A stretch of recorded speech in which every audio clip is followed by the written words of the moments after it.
President Trump is meeting with UK Prime Minister Keir Starmer. They're at the British leader's rural retreat of Chequers. The two leaders were expected to talk about trade, technology, and geopolitical issues, including a new technology agreement between the UK and the US. All of this as President Trump is wrapping up his unprecedented second state visit to the United Kingdom. NBC's Alice Barr will have more for us on today's meeting between the two leaders in a live report from London. That's coming up for you in just about 10 minutes. Last night, there was plenty of pomp and pageantry as the president and first lady were guests of honor at a dinner hosted by King Charles III. It was at Windsor Castle. In a pre-dinner speech, the king talked about the close bond between Britain and the United States. President Trump also mentioned that nation's bond and called this second state visit to the UK one of the highest honors of his life.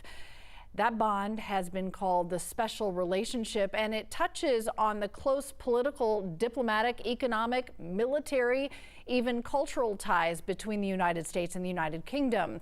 Here to examine more about that special relationship and its condition today is Emory political science professor and frequent analyst here, friend of the show, Andra Gillespie. Good to see you, Andra. Good morning. How are you? I'm doing well. There is a deep history in this special relationship between the two countries. From your perspective, why has it endured? Talk a little bit about the endurance and that history. Well, we are sitting in a former British colony, and so that relationship between the United States and Great Britain has, of course, been strong, despite the fact that the United States seceded from Great Britain. We have maintained not just geopolitical alliances after we kind of settled our relationship with the UK, but we've also maintained common cultural alliances, and so that Anglo-American relationship has been very important. It's sealed by a common language, and it's sealed by familiar culture. So while there are differences between British and American culture, we tend to be very legible with each other, and we have forged a strong geopolitical bond through our allyship, especially in the last century, with working together in both the First and the Second World War. As you were talking, we're seeing pictures from many administrations over the years, over the generations, that really reflect that ongoing political connection. I'm curious how the connection, though, is being tested right now with President Trump, especially as he launched tariffs against so many nations, including the UK.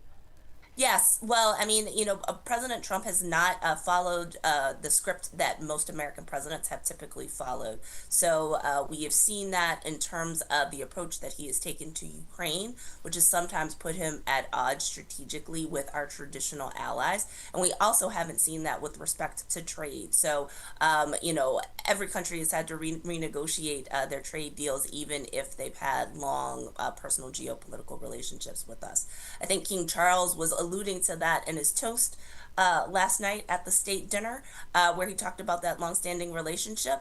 And you could very clearly see that the pomp and circumstance of the visit with the monarch was going to kind of presage the conversations that I expect he's going to be having with the prime minister today about issues related to trade and geopolitics, among other things. You make such a good point, because there's the outward ceremonial part of that visit, but behind the scenes there's also a lot of conversations and a lot of things going on.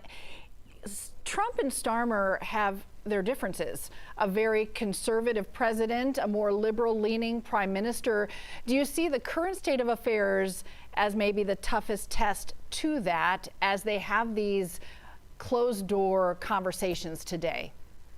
Well, I mean, this is going to be sort of the latest in sort of an ongoing conversation between Trump and Starmer. So, over a few months ago, Starmer came to the United States. They ironed out, I guess, the framework for a trade deal. And there have also been conversations about the war in Ukraine, and Starmer, amongst other European allies, has tried to, really convince President Trump to continue to support Ukraine and to be more forceful about that vis-a-vis Vladimir Putin. I expect that conversation is going to continue, and there's still some details about sort of the trade deal between the United States and Great Britain that are still being ironed out. And so I expect that the goal is for there to be Let's give Andra's computer a moment to try to catch up. Andra, if you can hear me, your shot's frozen temporarily, but I think the point you're making about alliances is so important. Britain has really for a long time been central to the overall strategy for the U.S. So there are questions about whether it's slipping more into a supporting role. And globally, things are shifting and changing pretty rapidly.